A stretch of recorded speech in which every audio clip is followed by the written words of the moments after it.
Mission Impossible 5: Rogue Nation marks the latest installment in the spy and action franchise. The question remains, do you choose to accept this mission? Tom Cruise is back as Ethan Hunt, the man with no fear and probably the best hair on the planet. The mission is to hunt down and destroy the Syndicate, which is basically the IMF if their goal is utter chaos instead of world peace.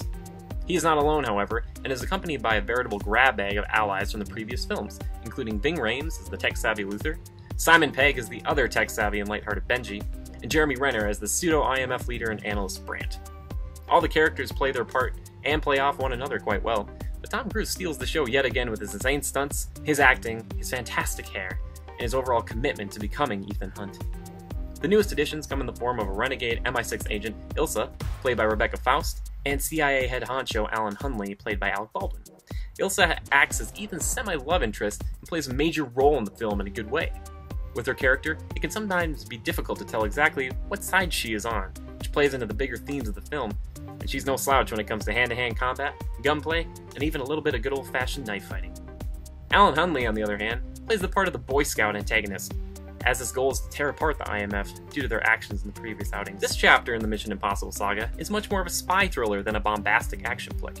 Don't misunderstand me, there's plenty of action in this film, but the emphasis is much more cloak and dagger, which is more akin to the very first film. Crazy action set pieces are still a pillar of these films, with this one being no exception. The breakneck action of Cruise's obligatory motorcycle scene is truly one of the standout moments that is only intensified on a huge screen with a strong audio system. The only real problem with the film comes when you start to think about Ethan's love life. Now, why does that matter? Excellent question. It matters because the third film in the series focuses a lot on Ethan's relationship with his wife, and the fourth teases about a potential divorce or even his wife's death, eventually revealing that she is alive and well. Even one line of dialogue about the two separating would be a welcome fan service, but without that it feels as if this important demystifying quality about Ethan was all for naught.